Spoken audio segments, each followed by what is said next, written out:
Welcome back. We're here to talk about Sunday's North London derby between Arsenal and Tottenham at the Emirates Stadium. Pascal, it's the biggest game of the weekend. We're recording this before Arsenal take on Bayern Munich in the Champions League, but in the last league outing, 3-0 winners against Swansea.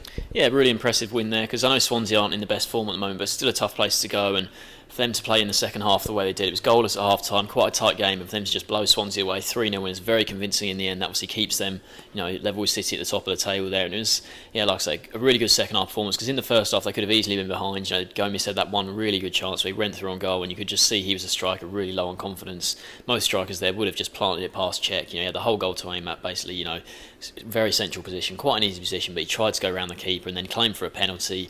There was a bit of contact there, but he knocked it quite a long way past. There was a defender coming round to cover, and that was never going to be a penalty. But after half time, Giroud getting another goal. He's really doing well in the team at the moment, and then Koscielny as well. That was the contentious one that put Arsenal 2 in front. You can see Gary Monkey was annoyed there at the way that he thought Fabianski was obstructed, but there wasn't too much in it. Swansea's players, they stopped playing. And then Koscielny was just, he was alive to where the ball was. He stuck it in. Good goal for him. Then Joel Campbell as well, getting his first Premier League goal as well. Really important moment for him, because he's come into the team. They've obviously got a lot of injuries at the moment. He's come into the team, had a bright moments here and there, and it was certainly, I think it flattered Arsenal a bit, the 3-0 scoreline, because Swansea, they could have had a penalty in the first half as well, of course, because Per Mertesacker, it was a free kick. He was 10 yards away, and he did clearly, bring up his arm. I mean, I think he was going on to hit an Arsenal player anyway, but he did bring up his arm and use his arm to block the ball. So I thought personally it was a penalty, because there was no need to do what Mertesacker did there. But it was another good performance from them. Ozil was one of the standout players as well. He's got 2 assists now, and that's 9 for the season. That's more than anyone else in Europe's top 5 leagues. So he's coming back into form, because last season in the Champions League, I think it was the Olympiacos game, he had an absolute stinker in that game. Really, really disappointing performance. But he's been better in recent games, and yeah, it was a decent win for them. And they're now on 5 straight in the league, which is a fantastic record. Kept the pace up with Manchester City, and they're certainly looking a lot more like a side who might be able to build a title challenge than perhaps in recent seasons. They've done it with a lot of injuries, which we're going to talk about in a bit as well, which is even more impressive. But since the defeat to Chelsea in September, which even that one, they ended that game with 9 men, so they can point to the 2 sendings off as the reason behind that one. But since then they've been perfect record in the league, scored 16 goals, and crucially been keeping them out at the other end. We mentioned before the season even began how important Czech could be for the side, how many points he could save for them, and he's keeping a lot of clean sheets at the moment. 8 goals in 11 goals they conceded. It's the joint best in the league with United, and conceded 9 in the last 18 Premier League home games as well, which is a very impressive record. They don't often concede goals at the Emirates Stadium, and with Czech in goal as well now, ahead of Szczesny, who's obviously gone off to Roma now, but with Czech in goal, that record's only going to improve, because he's obviously started the season in rather shaky fashion. In his first game he made those 2 errors, but he's been in much better form recently, and he's certainly starting to look like the player we expected he'd be for Arsenal. And with him in goal, I wouldn't put it past them to put in their most concerted title challenge for a while.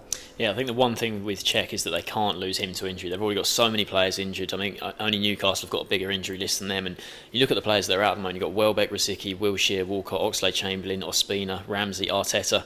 A lot of those players, would start or at least play a part in most games for Arsenal. And then Bellerin, going into the Bayern game in midweek, he had to put out with an injury, so he's now a doubt for the weekend. And Bellerin's been one of Arsenal's best players this season, very, very consistent at right back. So now there's going to be a lot of pressure on Debuchy there, or if it's Chambers who plays. But just with those injury lists, you just wonder. I mean, if Arsenal can keep going the way they're going with all these players injured, Wilshere, he never, can have a run at the team. Welbeck, I don't think he'll come back and start. He should come back, I think it's next month or around the new year, but he'll be a good impact player off the bench. And, without Walcott, Oxlade-Chamberlain, like I said, Campbell's come in, and that was so important, I think, for Campbell to get that goal, because if he hadn't scored, and there's a lot of pressure on Campbell, because with Walcott and Oxlade-Chamberlain out, and Ramsey as well, they're all players that Wenger usually plays a lot of the time, and Campbell really has to step up. But that goal should give him, a lot of confidence coming into this game. And yeah, I mean, once Arsenal, we've talked about how good their form is with all these injuries. If all these players come back, and say Arsenal don't have their traditional, February slump, and they can just, keep pace with City, and if these players begin to, get back fit, and they've got a fully fit squad, like you said, this could be maybe Arsenal's year. As we mentioned, we're filming this before the Bayern Munich game, but they have got good victories over Bayern and the likes of Manchester United recently as well, so they're picking up good wins. But this is going to be another very tough game for them. Spurs come into the match in good form themselves, unbeaten since the opening day of the season, only team to be able to boast that record. they've lost only one Premier League game all season. Only Leicester can match that record as well. Even the likes of Man City, of Arsenal, Manchester United, the other teams perhaps challenging for the title, have lost more games than Tottenham this season. So it's been a fantastic start to the campaign for them. Last time out, 3-1 winners against Aston Villa. Not many people would have been backing against them considering Villa's form and the fact that they were out of manager going into that game. But still a good victory. They needed to do the job. They got the 3-1 win, went 2-0 up, allowed Aston Villa back into the match a little bit with the goal they got back through Ayew. But Villa, they never really looked like getting a second goal back, equalising. Tottenham would have wanted the cushion. They finally got that with Kane's. It was a really good finish for him to finish off a really good team move as well. That was positive. And the likes of Lamela, Eriksen, they're looking back in good form, and they're certainly looking like a team who are working very well together. There was a few aspects of them last season, and probably even ever since Bale left, that influx of new players, they never really looked gelled as a unit, but they're starting to gel as a unit now, which is very promising for Pochettino.